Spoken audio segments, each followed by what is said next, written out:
Om Jnanatimirandasya Jnananjana Shalakaya Chakshurum Militam Yena Tasmai Shri Guruve Namaha.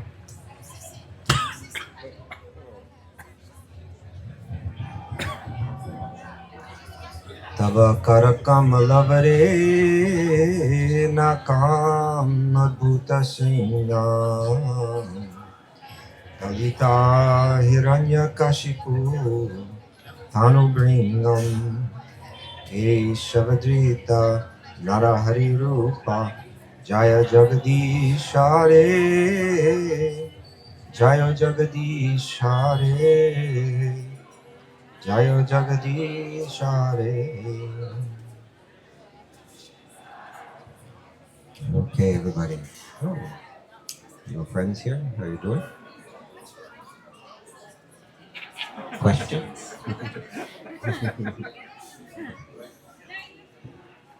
Welcome everybody to our every evening our daily Q&A session at the Rishikesh Kirtan Fest. Wonderful to spend time with people like this. It's time for going back to what the tradition is founded on, questions and answers. Who would like to begin the evening with a question? Any volunteers? We just need one volunteer to get it started. I know someone here. Yes, here we go.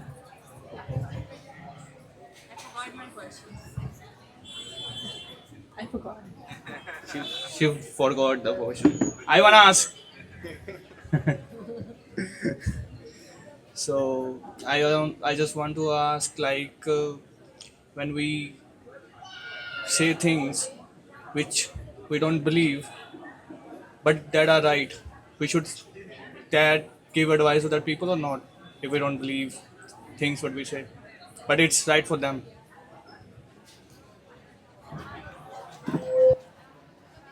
I'm sorry, I'm not sure I fully got that. You're saying if we don't believe something, should we refrain from sharing that with someone else? Why would you want to share something that you didn't believe with someone else? I don't understand that.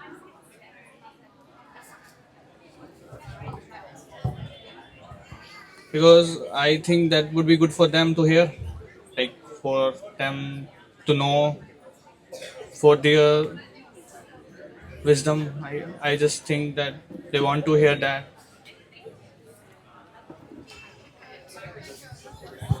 In other words, are you saying something that you don't something that you believe is true, but that you don't practice yourself? Okay, all right, yes. Well, truth is truth. And sometimes we may fall short of living according to the truth. So there are different ways to share. It's certainly not wrong to say, you know what? Just like, not only yourself, but I think I also have to think about this. I think, I should also, but this is what's on my mind, how I think I could improve, and it's maybe how you could improve too. You might express yourself in that way. If it's someone you care about, there's no harm in saying that I don't live up to the standard myself, but I think it's a good standard. But that being said, that won't generally have the same power to touch someone as it is when someone lives it. There's one story you may have heard. I think commonly they say it's about Gandhi, although I don't know if it was really about Gandhi but they say that one mother was with her little boy and said, my boy is eating too many sweets all the time. It's not healthy. Could you please tell him, if he hears from you, he'll stop. Could you please tell him not to eat any more sweets? And he said, I'll come back in a week and I'll speak to your boy. And then he came back in a week and Gandhi spoke to the boy. Please don't eat so many sweets. One every now and then is fine, but eating too much won't be good for you. You'll suffer. It won't be good for you. Please promise me that you won't. And the boy said, okay, I promise. And then the mother said, thank you so much. But why did we have to wait a week for you to tell him that? He said, because I was eating too much sweets myself. So to be able to speak with conviction, I'll tell you something. There's a power in speech when behind it there's a strong conviction. When someone's very convinced of something and they speak, then it tends to carry power with it. And so if we have a strong conviction, if it's actually strong, we do live according to it. If we're not living according to it, then it hasn't become that strong in us yet. Otherwise, we would follow it ourselves. So, on any level, if one is saying, I'm also not following this, but I think we should, that's fine. But if you can live it yourself and then share it, then it'll have far more power. Okay? Thank you. Okay, we need question number 2. Such a nice group of people here. I'm sure someone has a good question. There we go.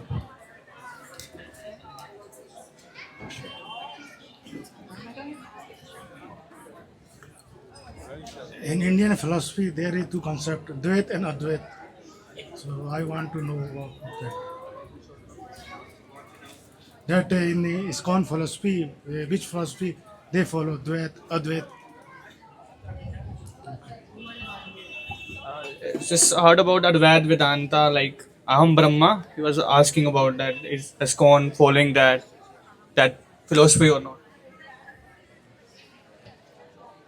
Your question is, does ISKCON follow Dvaita or Advaita? So if you take Vedanta, then we'll find that generally that you could divide it into 2 ways that it's interpreted. And then there's subtleties amongst that. So on one hand, you have Advaita. And on the other hand, you have a number of Vaishnava lineages that practice Vaishishta Dvaita, Dvaita, Dvaita, and Achincha Veda Veda or Veda Veda. You have different nuances, but more or less the same. So ISKCON, what we follow it's a lineage that's called the Brahma Muhurta Gaudiya Sampradaya. It's a lineage that comes down. It comes through Madhva, who is Dvaita, very strong. But it's kind of refined through Sri Chaitanya and his followers. And the philosophy they taught was called Achintya Bheda Abheda. So just for those that may not be familiar with all these terms, Advaita means literally non-dual, right? Just like I suppose in English, Dvaita, like dui or dual, they're similar. It refers to 2 or dualism. So Advaita means that in the end, when we get to the ultimate reality, that there's absolutely no dualism. In other words, the idea that I'm me and you are you, and we have an eternal individuality. I will always be me and you will always be you. According to Advaita Vedānta, that's not true. And when we finally wake up and realize the self, we realize that somehow on Brahman, on the supreme truth, there was somehow imposed an idea of me being me. And somehow there was an imposed idea of you being you. And when we wake up, we realize that there is only me, just the one. And then Dvaita, or all these different schools that have their subtle distinctions, but they all fall on the other side where they say, no, our individuality is something eternal. I'm always me, you're always you. God is always God. And we have that individuality is something we never lose. Now, you find in Bhagavad Gita, it becomes clear. Krishna says to Arjuna, Natvevaham jatu nasam natvam ne me janaripa. Never was there a time when I did not exist, Arjuna, nor you, nor all of these warriors on this battlefield, nor in the future shall any of us cease to be. So Bhagavad Gita speaks clearly. Now, of course, Advaitas have commented on it, but generally, their commentary on Gita is more challenging for them to defend their case with Gita. Upanishads, maybe they have an easier time. But the point is that the Bhagavad Gita is there to clarify the teachings of the Upanishads, which are rather cryptic. So here the idea is that the soul, the self, where I was raised, we're raised with, in one sense, a very beautiful spiritual path, which was Christianity or Catholicism. That's how I was raised. A lot of wonderful teachings that are beautiful teachings, and there's bhakti in it. But also there was an idea that we are born into sin. We're born due to the sin of someone else a long time ago, that we're born kind of like already sinful, and that the only way that you can become free is a sacrifice is done of the Son of God, and so on. The philosophy of the Vaishnavas, or the Bhakti Yogis, is that the soul is actually pure, entirely pure by nature. And whatever's impure, whatever might be quote unquote sinful, whatever might be warped, whatever might be unnatural to the self, right? That's some warping in the mind. But if we were to come through the warped mind and get down to the bottom, we'd find a pure soul, right? And ISKCON, or the International Society for Krishna Consciousness, is very much following teachings of Bhagavad Gita, that this soul is, Krishna says in Bhagavad Gita, Mamai Vangso Jiva Loke, Jiva Bhuta Sanatana, that the jivas, all the souls, Mamai Vangsa, they're my parts, Krishna says, my eternal fragmental parts. Mamai Vangsa Jiva Loke, all of the Jiva Loke, all the living beings in the Loka, in the world. They're my Mamai Vangsa, they're my fragmental parts. Jiva Bhuta Sanatana, eternally, not temporarily in a state of illusion. We see that so many things happen in that Bhagavad Gita. Krishna speaks to Arjuna and he's saying, you can bring your mind to me, that I am the absolute truth that's spoken about in the Upanishads. He says, Aham sarvasya prabhavo mata sarvam pravartate iti matva bhajanti mam buddha bhava samanvitaha.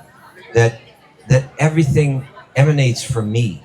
All the spiritual, the material planets, all the devas, they're all coming from me. The wise who know this, they worship me with all their hearts. And then that's in the 10th chapter. And by the 11th chapter, even in the 10th chapter, Arjuna turns to Krishna and says, what is it? Pada Brahma, Pada Dhamma, Pavitram Idamam Pavan. You are that supreme. I know that you are that Pada Brahman, the supreme being that Brahman emanates from. And not only you're telling me this, but all the great sages have told me this. Vyasa has told me this, Asita has told me this, all the great sages say this about you. That you are that origin of everything, that everything is within you, that form of Krishna is unlimited. I've heard about this. Can you show it to me? And the 11th chapter is the universal form. Krishna shows him, he gives him a vision of how everything is within him. Right? So now Arjuna is very convinced. And so then the final chapters play out. And at the end, Krishna says, just abandon all the other dharmas and just surrender unto me. Just reconnect with me. You're so dear to me. I'm sharing this with you. And then at the end, the Bhagavad Gita began with Krishna, with Arjuna, in so much anxiety, so much confusion. And at the end, Krishna says, have you heard what I've said, Arjuna? Is your illusion now dispelled? And Arjuna, he says, yes, I've heard what you said. My illusion is now dispelled. He's no longer an illusion. And then what he doesn't say is, now look at my universal form. Now I realize I am God. He says, and now I'm prepared to carry out your order. He said, and now I'm prepared to carry out your order. In other words, my relationship to you is eternally in love. I act as your instrument. I act for your pleasure, like that. So Bhagavad Gita is clear about this. To take an Advaita an idea out of the Bhagavad Gita, you really have to stretch the verses and twist them. And it's not a very natural commentary. So we're followers of Bhagavad Gita. Okay. Thank you. Yes, follow up.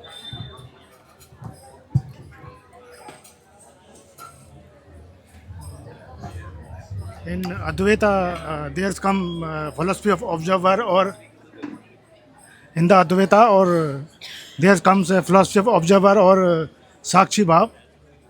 Same comes in.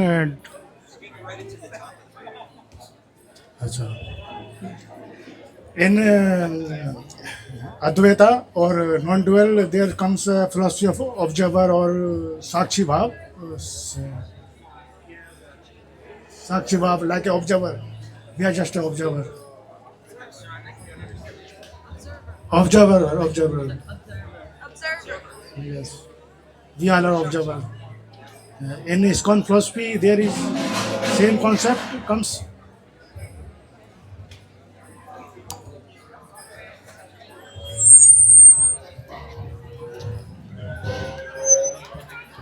Much of the Dvaita and the Advaita philosophy is the same. So both accept that the soul is an eternal, that the soul by nature is Satchit Ananda, and that the soul is the observer within, right? You use the term Shakshi, right? Is the witness. So the body is a machine, the mind is a more subtle machine, and it's the self that's witnessing through the mind and ultimately and operating through the body. So that's all the same. The question is that where does it all come from? How is it all supported? What's behind it all? Right? What the Bhakti yogis accept Brahman. They accept that God manifests in three features. This is Śrīmad Bhāgavatam. Brahmeti, Paramatmeti, Bhagavaniti Shabdate. That the one non-dual, supreme, absolute truth manifests in three features. One feature is non-personal, right? The impersonal Brahman. That's what the Advaitins are interested in. They think that's where it ends. But Śrīmad Bhāgavatam is saying beyond that, there's the Paramatma, and beyond that there is the Bhagavan, the personal form. And when you understand, we were talking about this last night, but Krishna says in the 15th chapter that one who knows me as that divine form, as the person, the Purushottama, the supreme person, one who knows me as a supreme person, they know everything, he said. That means they know the non-personal, the localized, as well as the personal aspects of God. The whole thing. Because all three are contained in the one personal form of Bhagavan. Thank you. Philosophical questions today. How about another question? Yes? Here we go.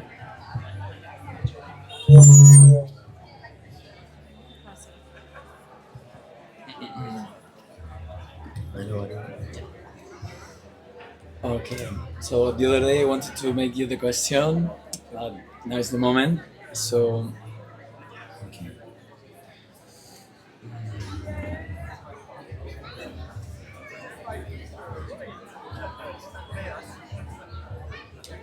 How we can feel love for the people who take decisions of destroy, murder, and all these things, crazy stuff that is happening around the world.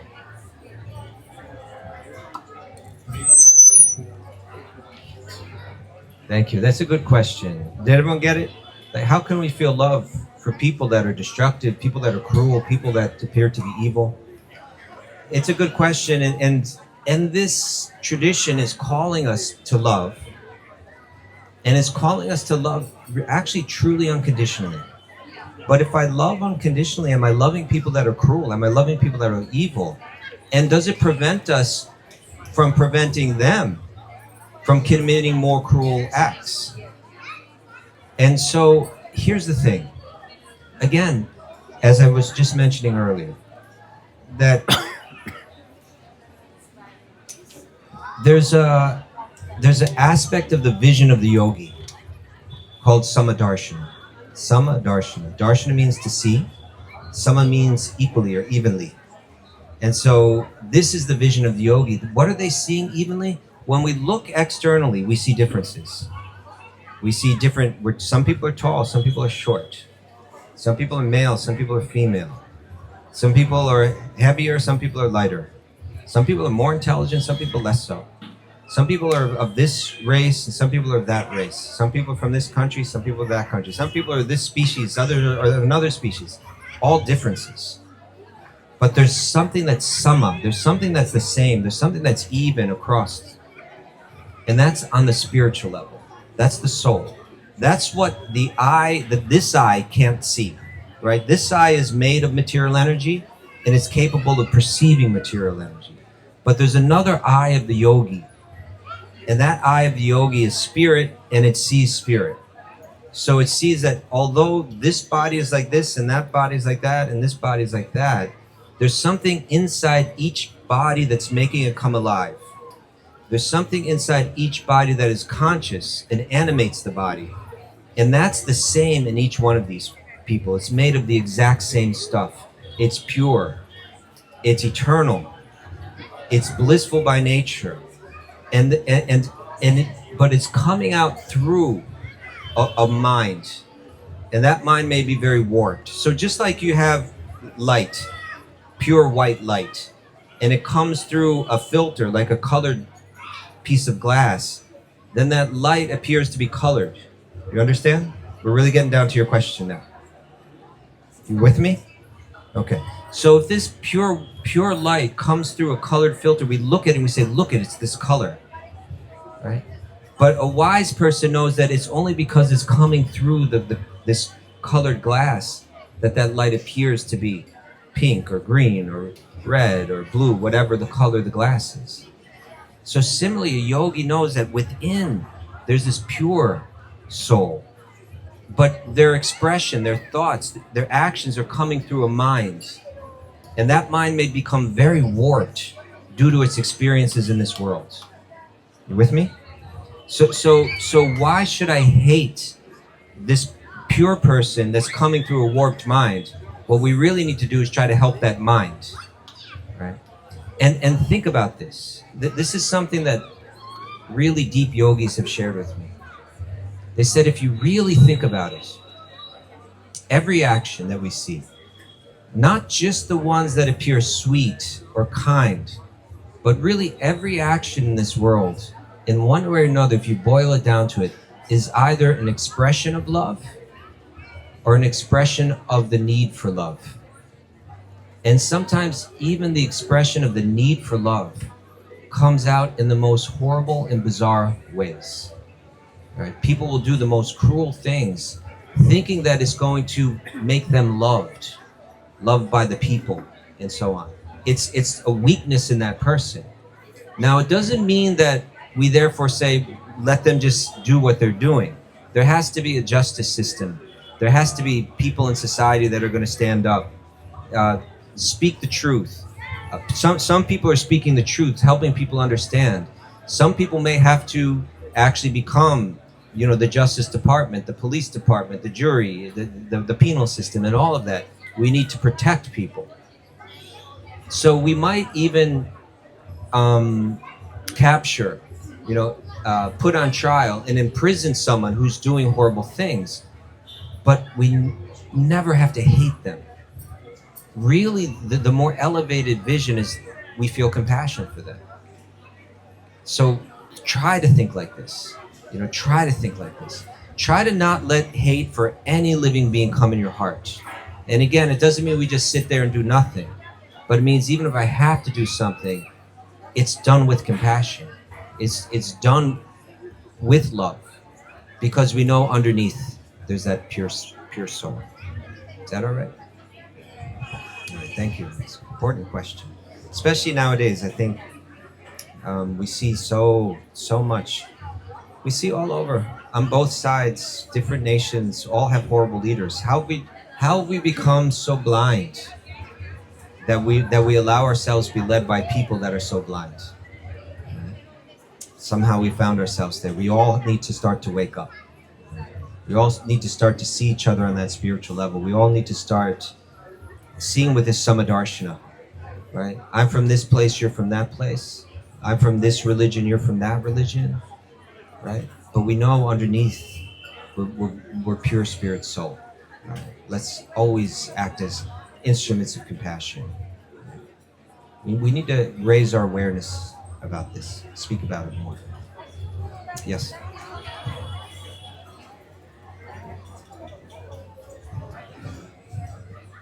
Swamiji, my son gets negative thoughts at times, which disturbs him. He is not able to have his mental peace at times. He's a good cricketer otherwise. good in studious also. So how should the Krishna consciousness help him ward away negative thoughts? Thank you.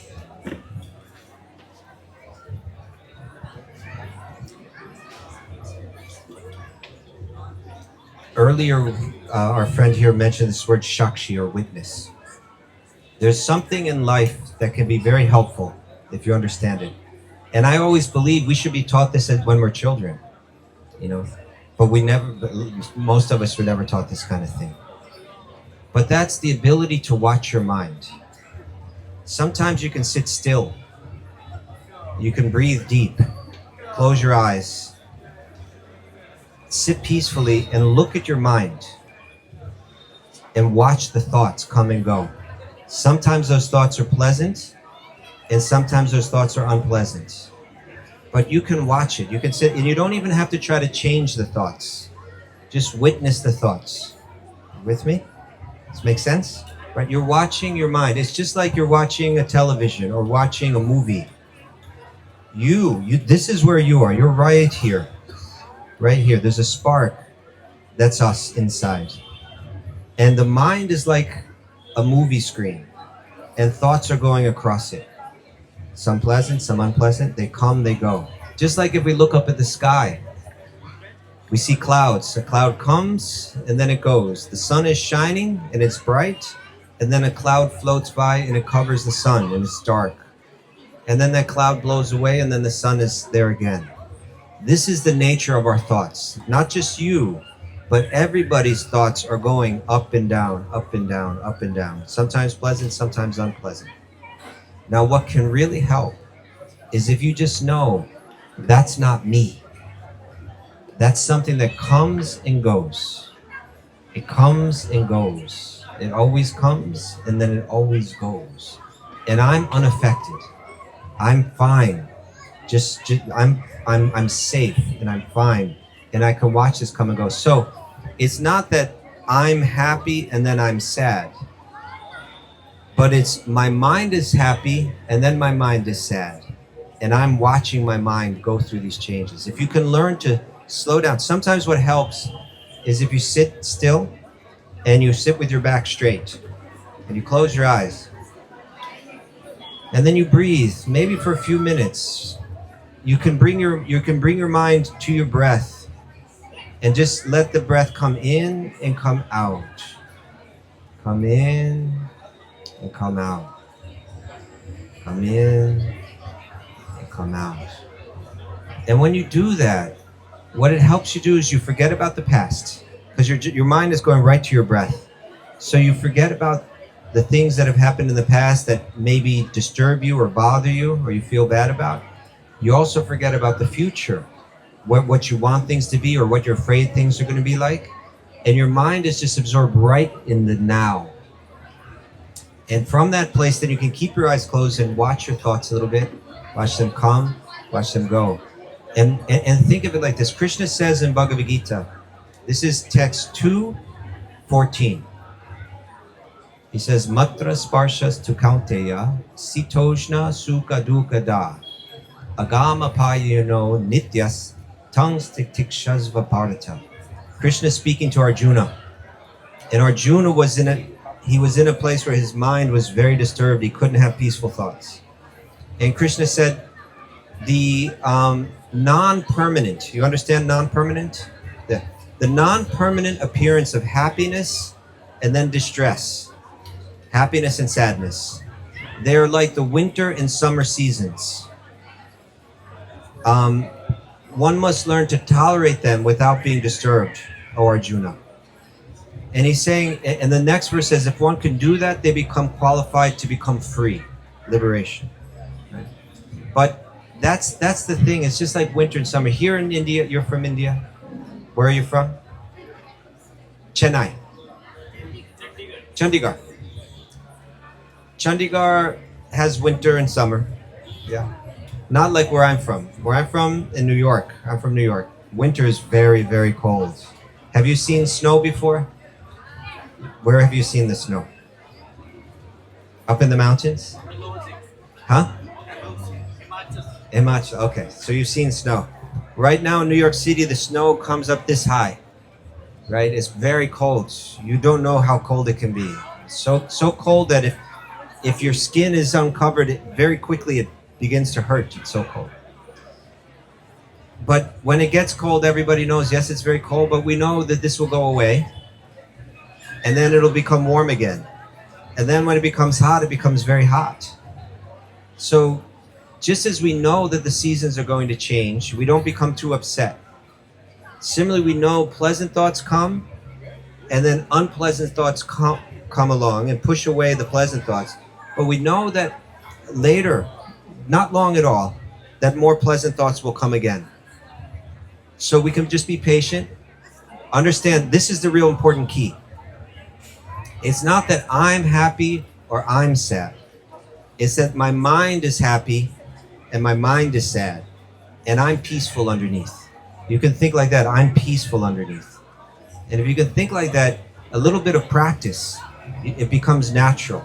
And when it feels like a dark cloud is floating over your head, dark thoughts, you know that it's just like a cloud, and it's going to come and it's going to blow away. And if you know that I've been through this before, it'll come and it'll go, it can give you a lot of peace inside. And with that peace, you can think of Krishna. You know, have you ever chanted Mahamantra? Hare Krishna mantra? If you learn some nice mantra like Hare Krishna mantra, Hare Krishna, Krishna Krishna, Hare Hare, Hare Rama, Rama Rama, Hare Hare.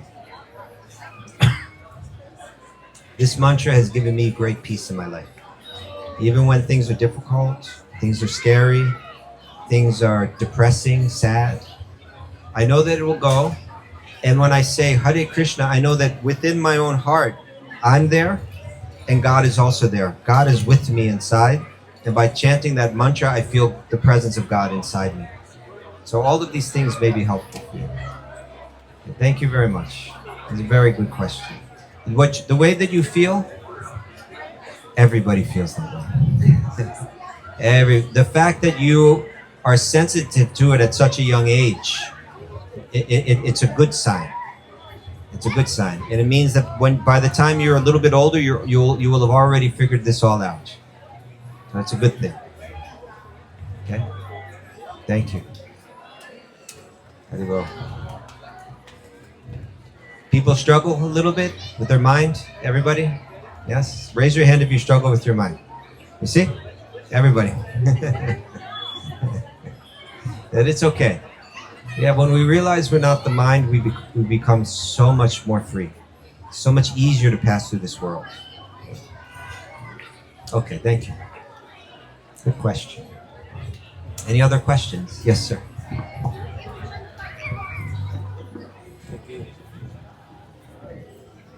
Hare Krishna. My question is, what is the right time to chant? What is the right time for chant Hare Krishna, Hare Rama in 24 hours? And what is a Brahma Muhurta? Brahma Muhurta. Yeah.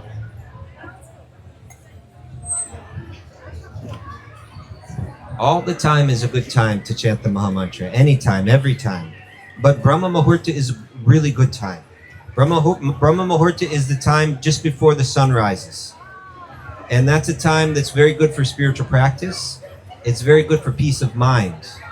It's a very, sattva guna is prominent in this time. So if you take that time and dedicate it to chanting Mahamantra, it's very good. And if you do that at that time, it'll be more easy and natural for you to chant Mahamantra all the time. Like that. So Brahma Muhurta is a very good time. Is that okay?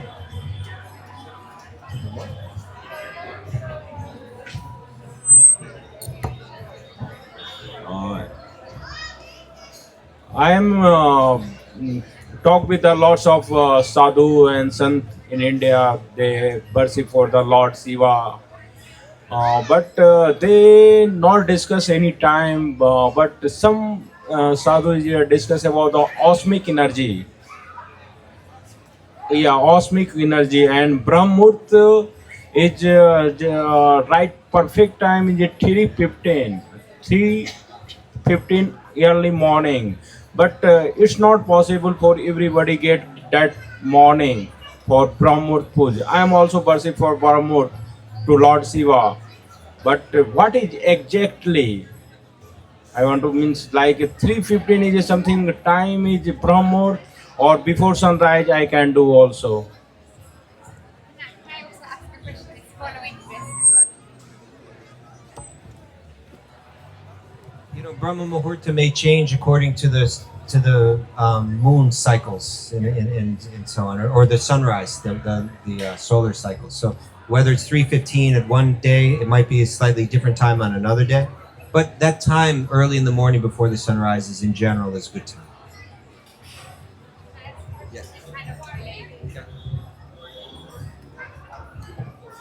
Hi, thank you. So I know a lot of people here, like from international, and so I'm from England. I now live in California. So obviously in London, sometimes sunrise is like in the summer is at 4:53, and sometimes in the winter it's at 8 a.m. sunrise. So that makes, if it's an hour before and a half before, wouldn't that be 6:30, right? So do you kind of go per city, whatever location you're in that moment, and 1.5 hours, or is it like a 3:30 a.m.? Like people say in India, it's very easy, right? Because it's 6 o'clock generally sunrise, so it's 4 to 6, right? But how do we navigate that when we are living internationally, like spaces like London and America? Thank you. What to speak of if you live in a place like Norway or Sweden, where summertime hardly there's any night, and wintertime hardly there's any day. These things, they're not all important. They can be favorable, but the most important thing is how we use the time. You know, the most important thing is that we use our time well. You know, we don't have to. There's a tradition. There are traditions in India. There's incredible sciences coming through the Vedic teachings and the different branches and agamas that stem off of the Vedic teachings. There's incredible insights into subtle aspects of nature, subtle aspects of the cosmology, the moon, the sun, the mind, all these things. They're brilliant. And their culture used to be more designed around that. How you build a house was done by Vastu.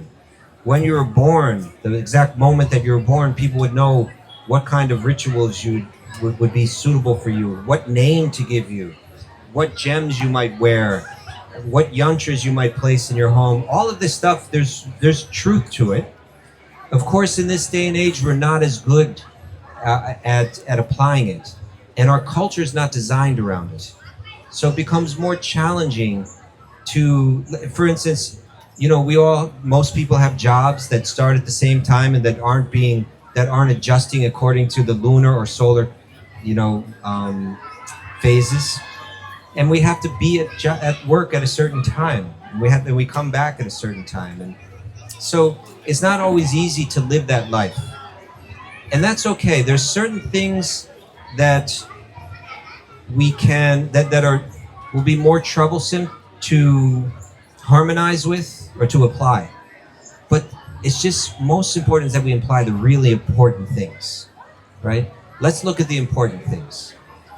Let me move through this life trying to keep an even mind, right? Whether it's hot or cold, whether it's day or night, whether it's Brahma Muhurta or not, whether people are kind to me or a little unkind, I'm going to try to keep an even mind.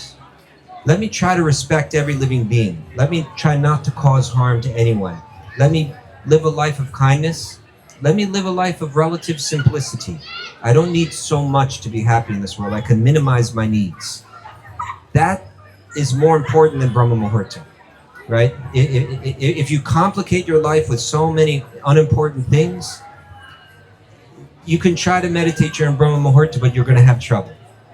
Whereas if you simplify your life, if you're kind to every living being, you're going to have a much more time sitting and concentrating your mind at any time of the day. So these are like the more important principles, right? And so if we focus on those, our challenge in life, It's a challenge to practice these teachings at any time throughout the ages. And what to speak of the world that we live in now, which is such a world of distraction. It's so much more difficult. And what to speak of if we bring this to the Western world and try to apply it on top of a world that's designed in a completely different way. Still more challenging. We're never going to be able to follow all the different rules and regulations and details. Nobody could do them even under favorable circumstances. But the question is, which ones do we apply in our life, and how do we adapt it to the how do we adapt the details in such a way so that the principles flourish, right? And if we do that, then no matter where we are, no matter what time it is, our spiritual life can flourish. Is that okay? Thank you. These are good questions. Thank you very much. Yes. So, Ajay. Akshay. I think most people know about the Bhagavad Gita, but what about the Śrīmad Bhāgavatam? Can you tell us about what it is and when one should read it and how one should go about reading it and how it can help advance spiritual life? Did everybody hear the question? He asked about a text called the Śrīmad Bhāgavatam. Raise your hand if you are familiar with this text, the Śrīmad Bhāgavatam. Raise your hand if you're not. Raise your hand if you're not familiar with Bhagavad Gita. Okay, so everybody's familiar with Bhagavad Gita, but quite a few of us are not familiar with Śrīmad Bhāgavatam. Okay, this is something I talk about a lot, but I'll talk about it again because it's such an important thing. We were just talking about this last night, but we'll go into it again. It's said that all the great sages of this tradition, they all borrow from one sage. They say all the sages are borrowing from the infinite mind of Vyasadeva, Srila Vyasadeva. I wish I had a picture I'd show you, but picture a beautiful sage, dreadlocks, probably all tied up like this, way up in these mountains, Bharika Ashram. He was empowered at the beginning of this age, at the beginning of the Kali Yuga, to tap into the spiritual knowledge that is always vibrating through the universe. Download it, organize and edit it, and then present it in a progression. Okay, so these texts, not everybody knows this, but it changes everything when you know it. That his texts are given in a progression. 1, 2, 3. You could say from action to knowledge to love. From karma to jnana to bhakti. Okay? The first texts he puts out are on the karma level. How to be a materialist that's a very civilized, thoughtful materialist by recognizing the gods and goddesses and being good in this world. Then you can enjoy the material world. That's a whole lot of texts. The 4 Vedas speak about this. That's one level of teaching. That's called the Karma Kanda, the action division of his teachings. And then comes another section called the Jnana Kanda. These are the teachings that say, forget about this world. Transcend this world. You are a spirit. There's no point in trying to enjoy this world. Go deep within yourself, realize your own spiritual nature, find peace. That's the Jnana Kanda, especially the Upanishads. Then there's the Mahabharata and the Puranas, which include a text called the Bhagavat Purana, also called Śrīmad Bhāgavatam. These texts teach more of the conclusive teachings, the divine love teachings, the bhakti teachings. And no text more than the Śrīmad Bhāgavatam. And this is the history of what happened. Because these texts are speaking on different levels, people become confused about what's the right thing to do, because it's speaking in 3 different ways. And if you don't know that it's evolving up from karma to jnana to bhakti, you might think karma is the highest evolution of the self, or jnana is the highest evolution of self. But it's actually love that is the highest evolution of self. And Śrīmad Bhāgavatam is where Vyasadeva makes this clear. He knows that people have been reading his text and are confused, and so he very intentionally writes a book to clarify this. And it's kind of like he put everything into this text. He put all of his mind into it, he put all of his heart into it, all of his creativity, all his poetic genius, all his philosophical genius. He said that this is the work that I'm doing in my maturity. He said this is the ripened fruit of the tree of all the Vedic literature. This is the sweet stuff. This is where it all comes. He says this is the cream of all the Vedic literature. When you churn it and churn it and churn it, you come to this text, Śrīmad Bhāgavatam. So there's no text that better help one understand the highest truths of divine love. And it's 18,000 verses, many, many stories. And amongst that, there's 90 chapters that tell the life and pastimes of Krishna. And by reading those, everything's understood. Really, it's really extremely beautiful text. I was mentioning the other night, there's a friend of mine is a scholar of Bhagavatam, teaches in the university. And he's told me, he named one very prominent professor of literature who had read Śrīmad Bhāgavatam. He was not of this faith, but he said, this Śrīmad Bhāgavatam is possibly the most beautiful poetry that has ever been written in the history of mankind.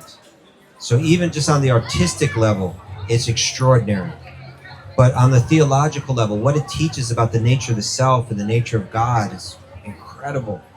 And what it teaches in terms of philosophy and how it all falls into place, incredible. It's really the most beautiful book. Śrīmad Bhāgavatam. Thank you. Called the Śrīmad Bhāgavatam, the beautiful Bhāgavatam. Thank you.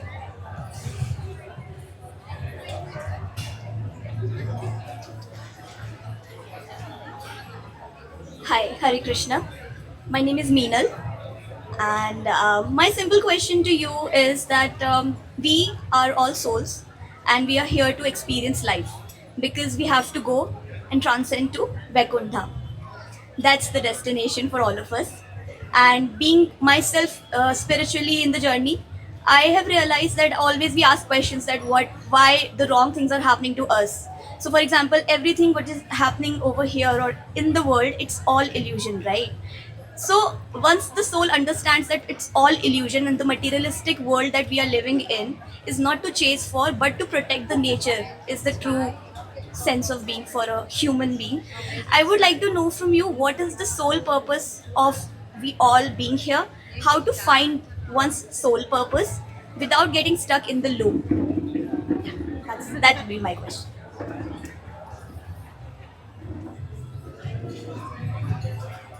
What a good question.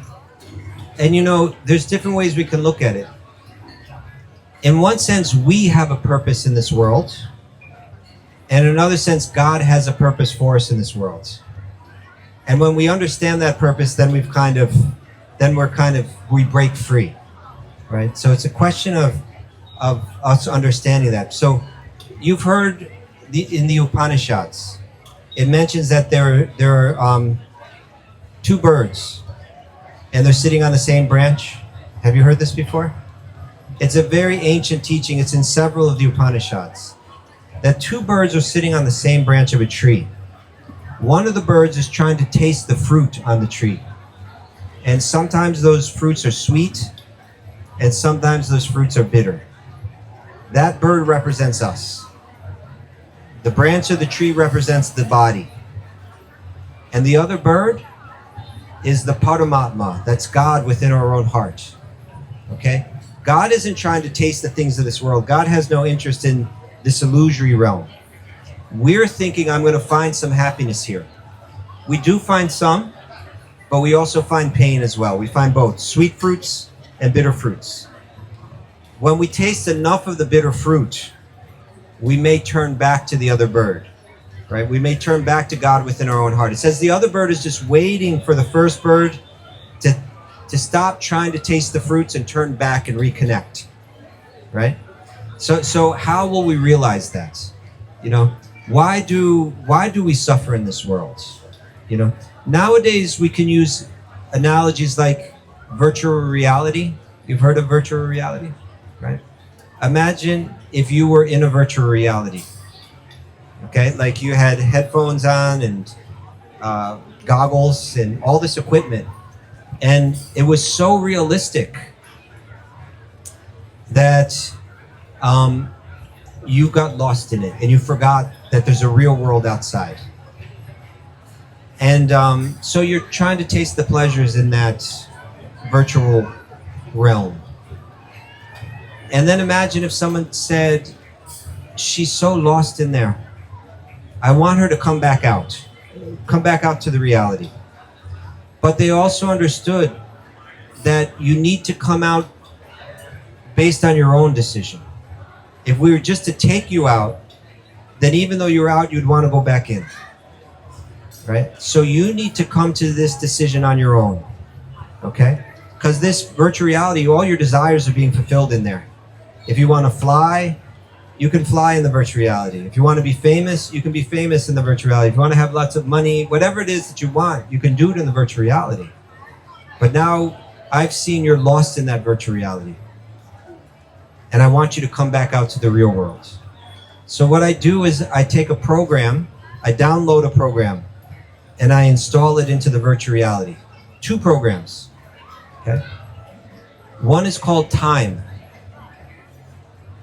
And we download Time and we install it. And what Time does is it makes the virtual reality change. That whatever you get in that virtual reality, you have it for one moment, it's sweet, and then you lose it and it becomes bitter. So you were having a lot of fun in that virtual reality before Time came. But when Time was put inside, then it's not so comfortable there anymore. And you begin to wonder, am I in the right place? So that's what's happening to us. We're all living in a virtual reality. That is this world we're moving through. And if it wasn't for Time, we might never get out. But this force of Time is working on everything. So everything that we're trying to enjoy in this world, we get it for a little bit and it's sweet, and then we lose it and it becomes bitter. Our own bodies, right? When we're young, it may be healthy, it might be attractive, but then it starts to grow old. Time takes that away, right? Our possessions, we may have wealth and possessions, and then Time comes and it takes them away. Even sometimes it doesn't get taken away, but we're worried it's going to be taken away because we've seen the effects of Time. Ultimately, it all gets taken away. So Time being in there is making this a little uncomfortable for us. Sometimes very painful. Like sometimes we lose a loved one and then we feel great pain.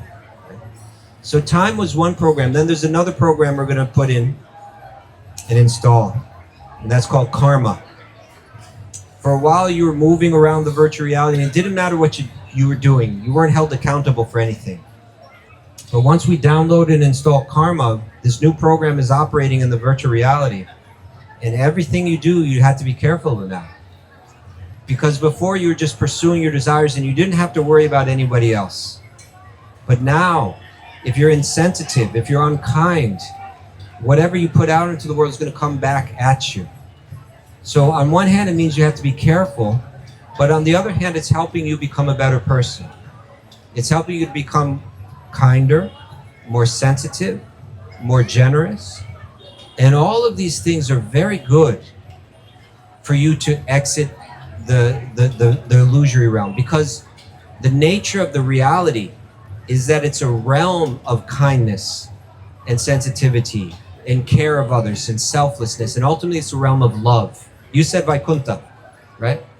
Vaikuntha literally means there's no anxiety there. But that's the realm of divine love. And love means that we're selfless. We care about the others more than we care about ourselves. And because everybody's thinking like that, there's great joy and there's great peace and there's great love. This is a world where we're more concerned about ourselves.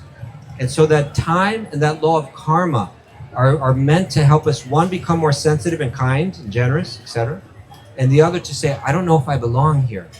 That's when we begin to search, right? And that's when, and as soon as you reach that point, as soon as you're that bird that's trying to eat those fruits and you say, it's bitter, it's bitter, it's bitter. Maybe it's not worth trying to find this sweet fruit. And then you turn around and you look at the other bird. You look at God in your own heart. And God's waiting patiently. He's not going to take you out, because if he took you out, you'd want to just go back in. He's waiting for you to decide, I want to come out. I want to come back to you. I want to reconnect. But the moment that you turn around and look at God, he starts to take care of you. He starts to speak to you. He starts to move the world. Before, everything that you're doing in that virtual reality was being governed by the karma program. If you did this, you would get that. It's like automatic. But once you turn to that God in the heart, he starts to move this world specifically for you. And so this is what the yogis understand. This is something that like self-help gurus and so on say, but the yogis have known this forever. That the world isn't happening to me, but the world is happening for me. Everything that I'm going through life, both pleasant and painful, I can see as God designing it in a way that's meant to help uplift me, help me realize who I am, help me realize that I have an existence beyond this world. And the wiser you get, the wiser the yogi gets, the more they can see their whole life like this, right? And the not only the pleasant things, but even the unpleasant aspects of life, the difficult parts of life, the painful parts of life, they actually feel gratitude for them, right? Even those difficult times, thank you, God.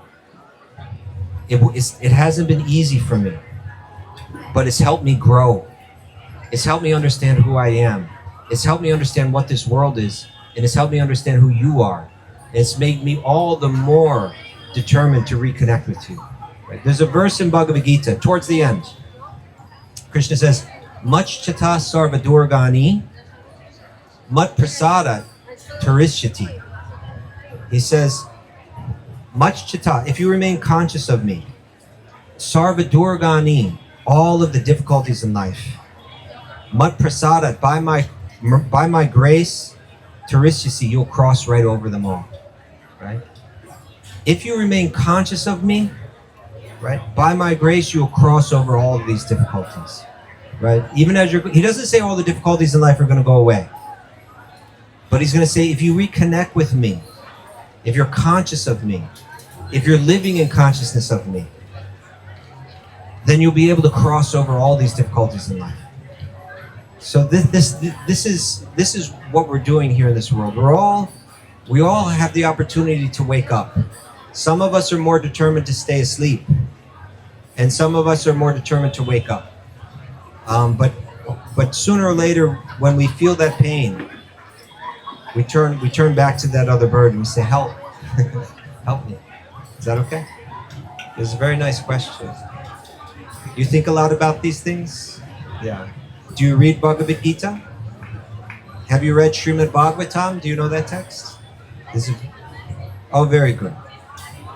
If you read this every day, even if it's just 15 minutes a day, it will really accelerate your spiritual life and keep you very alive and very vibrant. And if you chant a little this Mahamantra, this also too. Do you have a japamala?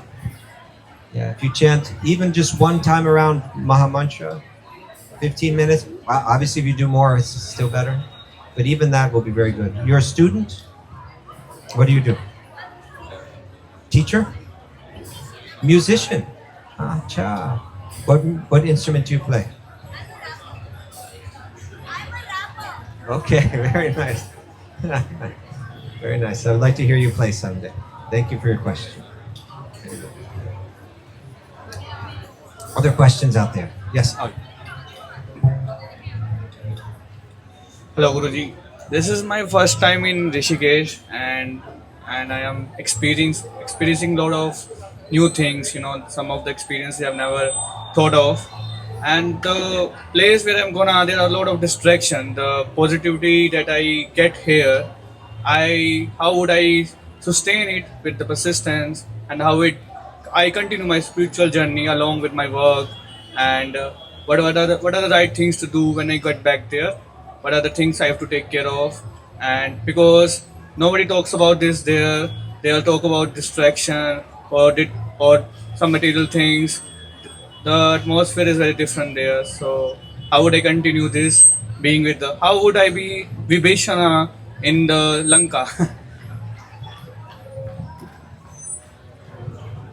Where is the Lanka where you live? Where are you from? I live in Gurgaon, Delhi. Gurgaon. Okay, I know that. Yes, yeah.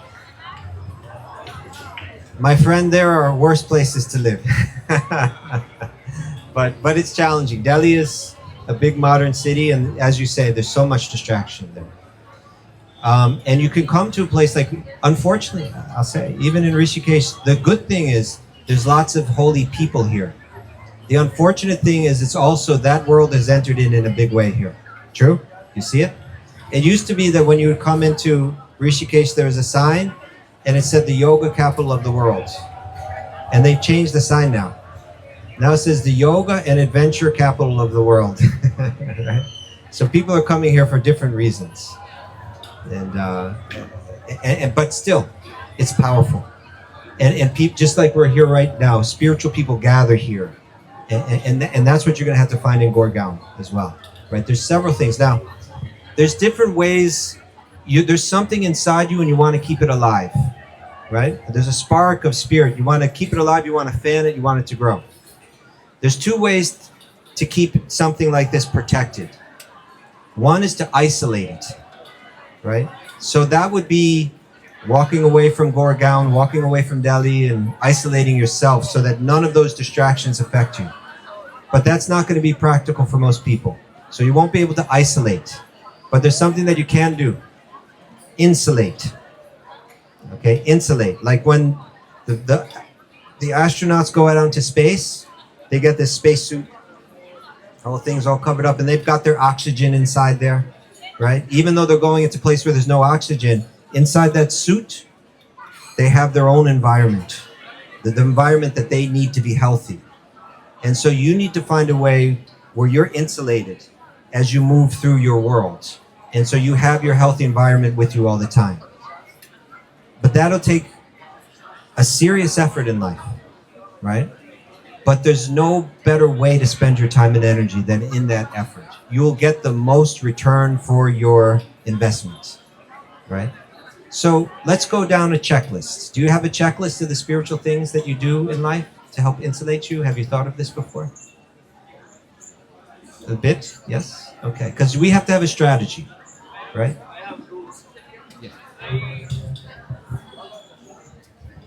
First thing I've decided to know is that I want to experience it first so that I could believe it later. So I don't want to believe things which I cannot experience. So I'm feeling like unifiedness, oneness here.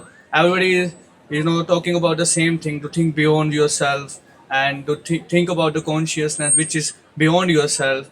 So I was starting meditating 2 days ago, and I was keep cross-checking the thoughts. Is it about myself or is it about something beyond? So I couldn't able to think beyond myself. So I just learned about how to focus on breath and how breathe. And I also bought Śrīmad Bhāgavatam there, but I haven't started to read it because I don't know how to read it. So I just came here. What is the right way to understand it? So I could be the take best out of it. That's the rules. Okay, this is all good. I'll share one thing and then I'll share some more thoughts.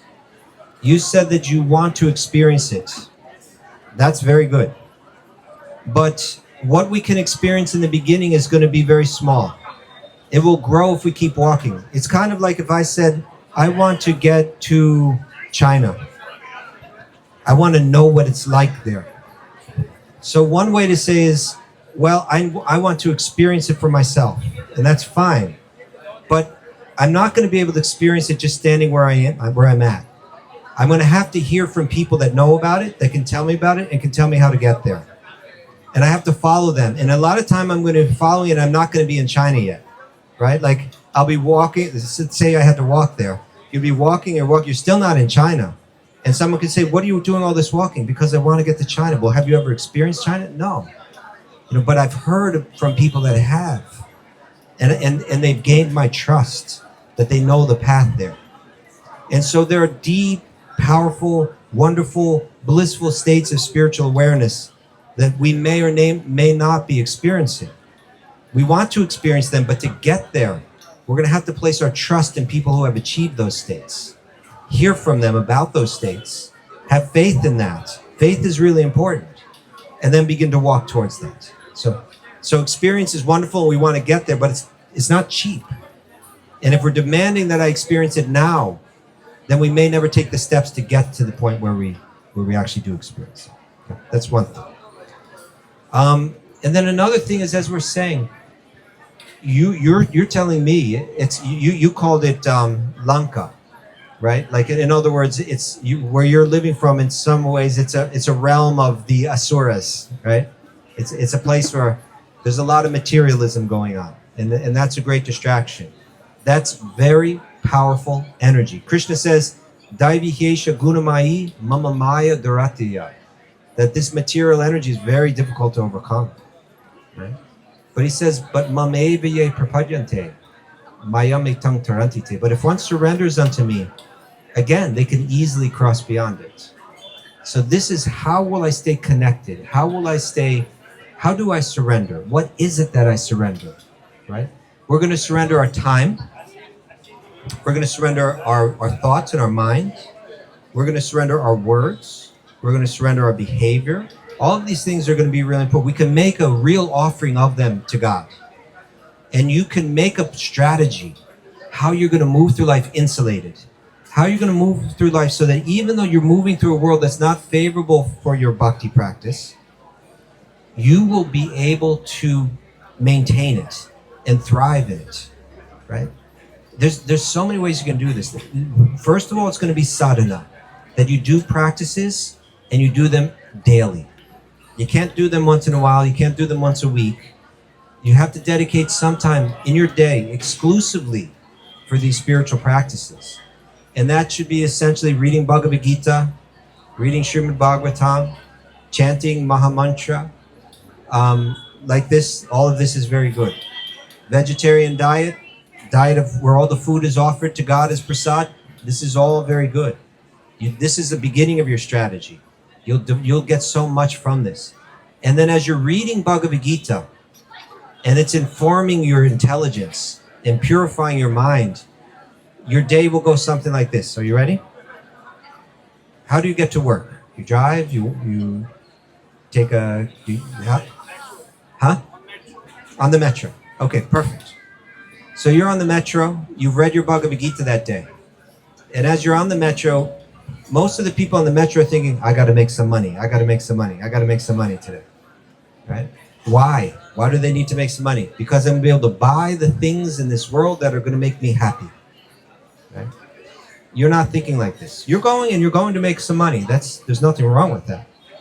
But you're not, because you've read Bhagavad Gita, you realize my happiness does not lie in anything external. My happiness is my nature on the inside. I'm going to work not so that I can buy external things, but I go to work as an instrument of God in this world. The wealth that I make doesn't belong to me. It all belongs to God. Now, God's given me the responsibility to care for my family. So I'll use that money to care for them on His behalf. So while I'm doing that, I'm thinking of Him all the time, right? Krishna says to Arjuna in the 8th chapter of the Bhagavad Gita, he says, Tasmat sarveshu kaleshu mam anusmara yudhyacha. Tasmat sarveshu kaleshu, all of the time, mam anusmara, be thinking of me, meditate on me, right? Yudhyacha, and at the same time fight, right? Go out into the world and do what you have to do, but do it thinking of me. And so when you're saying this money isn't for me, you're saying I use this money in God's service. Now you're thinking of God all the time. And you can think what you're reading in that Bhagavad Gita, how it's playing out in your life, right? You can be going to work and you can say, well, some people own a business and some people not. Let's say you owned a business, right? That means some days, maybe you make a lot of money, and other days, not so many people buy things, right? So today, maybe externally, maybe a good day at work. I may make a lot of money, but the nature of this material world is that it's always going up and down. I know this because I'm reading my Bhagavad Gita. So it may not be such a good day. Either way, I'm going to have an even mind. I know good days come and they go and bad days come and they go. I can't control that. What I can control is the effort that I put in.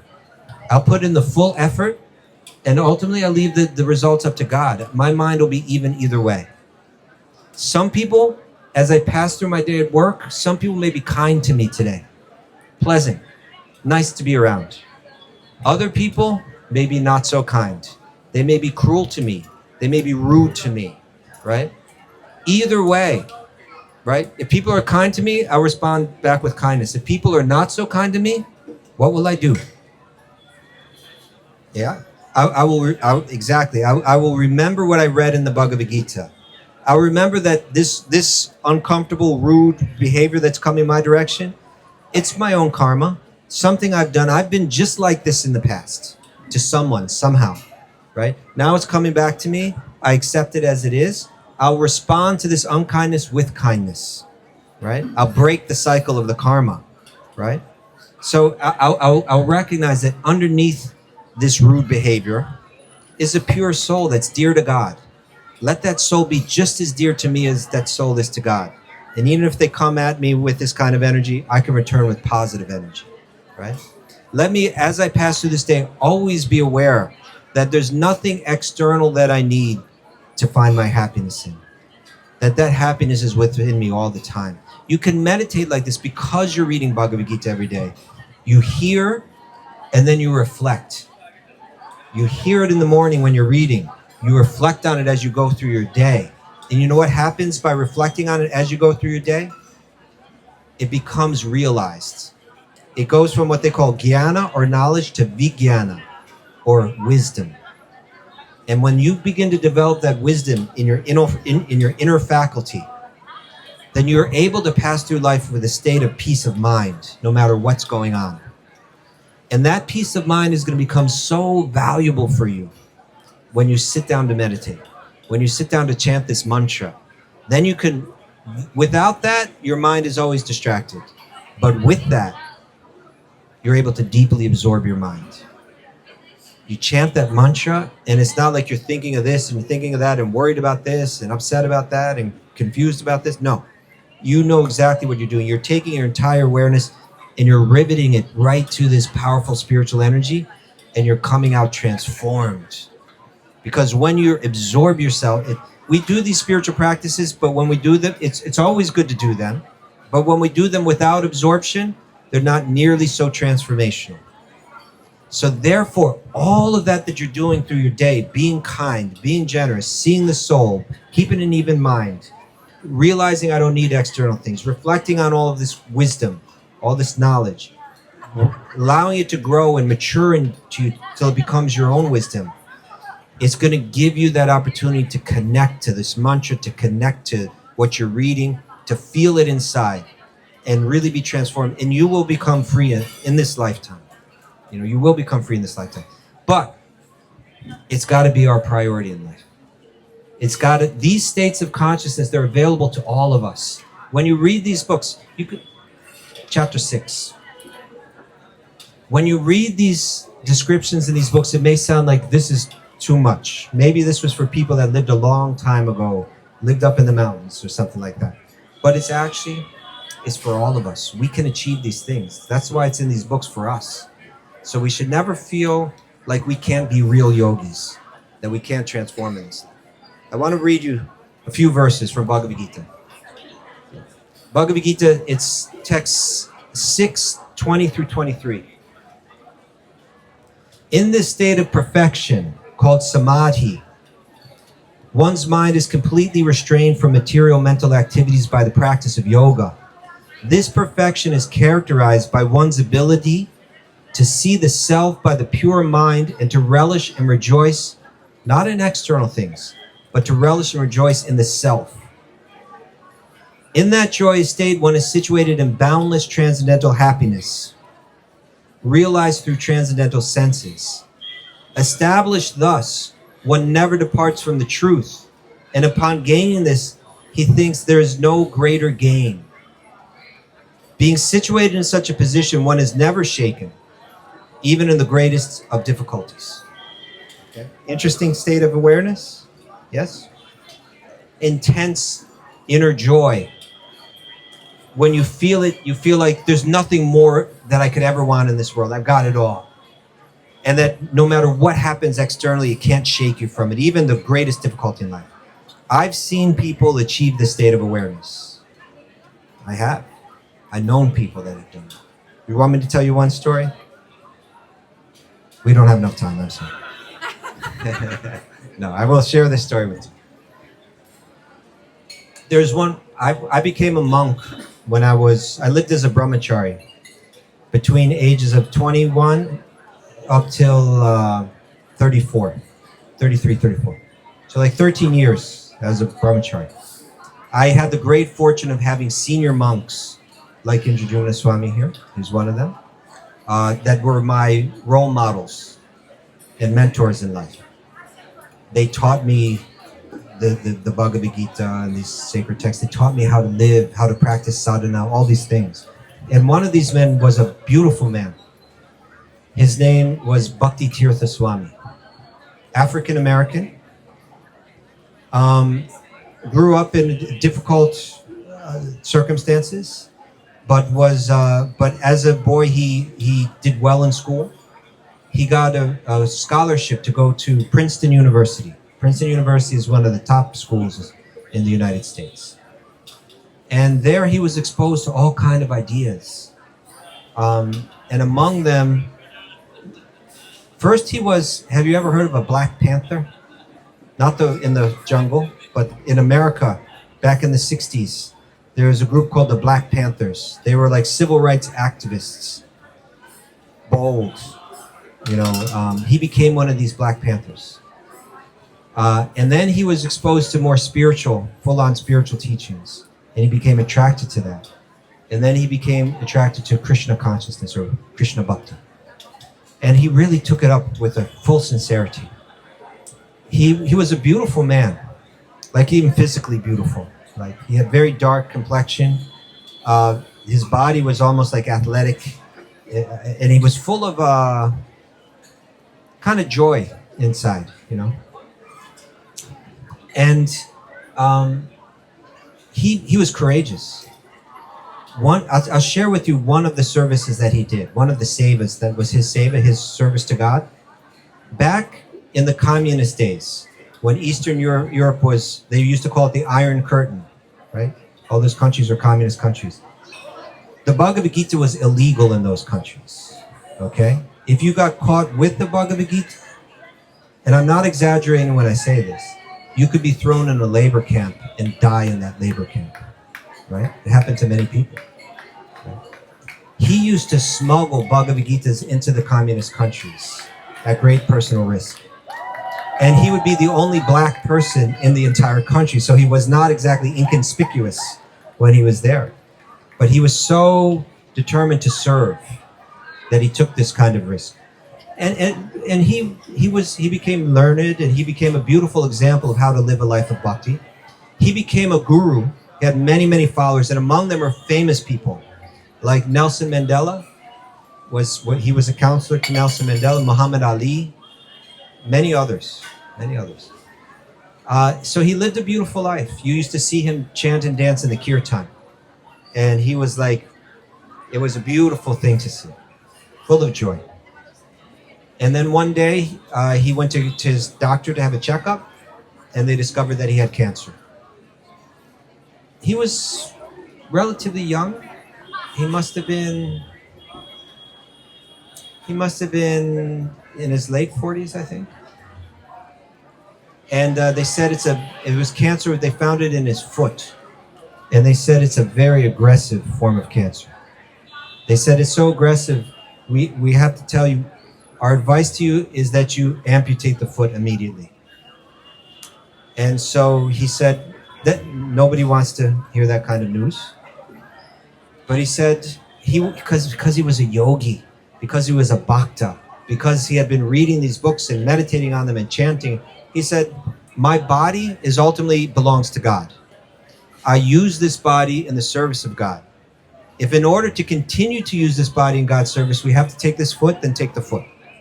So they amputated the foot. But then shortly after that, they found that the cancer spread throughout the leg. So he said, okay, take the leg. Then they amputated the whole leg. Okay? Most people are very depressed about life at this point. Him, not at all. I just continue on, right? I'm not this body. I'm not this leg. I'm this soul inside, and the soul is indestructible. I'm always feeling the presence of Krishna in my life. This life is just a quick thing I pass through. I go through a few years without a leg. That's not a problem, right? This is how he's thinking. But then they found the cancer spread through his entire body.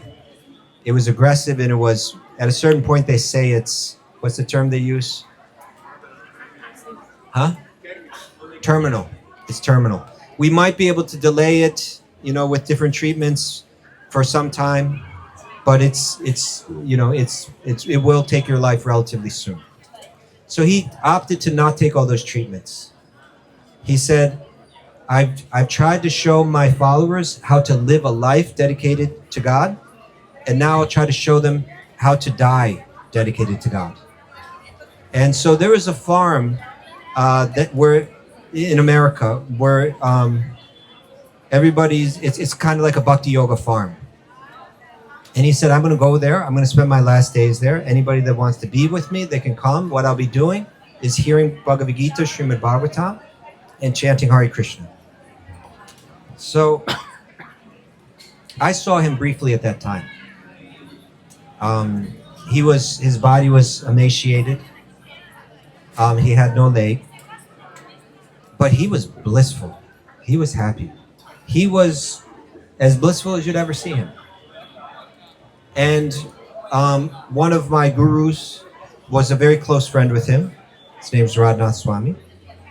And he came to see him at that time. They had a very close relationship. And this Bhakti Tirtha Swami said, can I ask a favor of you? And Radhanath Swami responded by saying, of course. Anything you ask from me, I'll be happy to give you. You're my friend. He said, will you stay here with me? I want to die in your arms. I want to die in your arms. In other words, I have such respect for you and the depth of your devotion that I want to die in your presence. Because if I'm with you, I'll be remembering God. I'll be remembering Krishna. How can I not? I want to die right in your arms. I want to be right there with you when I die. And he said, I'd be happy to stay. He changed his plans. At that point, they thought that he would only live like maybe 3 more days. But somehow he lived for another 8 weeks. So Radhanath Swami stayed with him those entire 8 weeks. And what did they do? Chanting Hare Krishna, reading Śrīmad Bhāgavatam, opening their hearts to one another, sharing like this. This is Bhakti Yoga. Dadati, Prati, Grinati. You open up your heart, you share with one another, you read these texts, you read about Krishna. So that's what they did. And now here's where we get to the point I wanted to get to. I believe it was the day before he finally passed away. He's very skinny at this point. He has tumors, painful tumors all over his body. And of course he's missing a leg. And at any moment, he can be ripped from this world and cast into the unknown, right? Now they're chanting japa together, chanting Hare Krishna together. And at one point, Radhanath Swami said that he turned to him, that Bhakti Tirtha Swami turned to him and looked at him. He looked at him right in the eyes. And he said he had never seen a smile like this in his entire life. He had a huge smile on his face. He was lit up and he was crying. But it wasn't just like regular tears coming out of the eyes. It was like water pouring out of his eyes. Like he had never seen anybody ever cry like this before.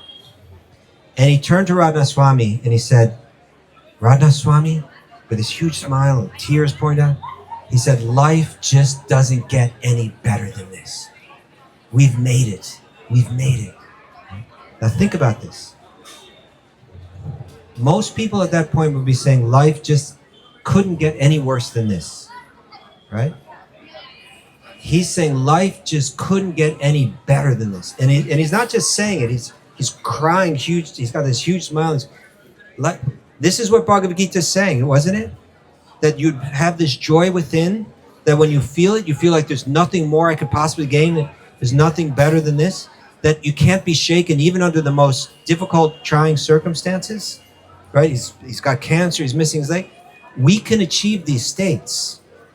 These states are there for us to achieve. But the thing is, not if we take it casually, but if it actually becomes our priority in life. If we become determined that this is what I want to accomplish in life. I want to give my life entirely to God. I want to become free of all my false conceptions of who I am. All of this false programming in my mind of what I need to be happy. None of that's true. I'm tired of being trapped under that false programming. I want to be free and experience my true nature and give myself entirely to God. If we make that our priority in life, we can achieve it, even living in Gorgaon, right? So you build yourself that insulation, that spacesuit through your sadhana. You associate with devotees. There's a whole lot of good Krishna temples in the Delhi area, and some really good people you can meet in those places. You should spend a little time in Vrindavan, right? Go there, once a month. Why not? You live close by, Spend time, pray there, chant there. 5 times last year. Very good, very good. Yeah. Raj, it's a very nice place. And you will achieve this goal. In this lifetime, you can do it. I promise you. Thank you all so very much. It's been wonderful spending this evening with you. Thank you. Thank you. If you would like, you're all so kind to me. If you would like to hear more of these kind of the previous ones we were doing in the future Q&As, as well as other classes, Gabriella here will help you with that. Otherwise, I'm giving class at 9 a.m. every morning in the hall here, except for Mondays. And Yogi Charu, Yogi Charu is here. Yogi Charu is one of the most excellent, brilliant yoga, asana, and meditation teachers you'll ever find in your life. He's a real treasure. He's teaching yoga and meditation every morning at 8 a.m. in the hall there. Tomorrow? No, not tomorrow because it's a weekend. You'll be back on Tuesday? Okay. But those are wonderful classes to catch as well. And of course, please take prasad. Please enjoy the Kirtan. And I look forward to seeing you all again soon. Thank you very much. Hari Om Tat.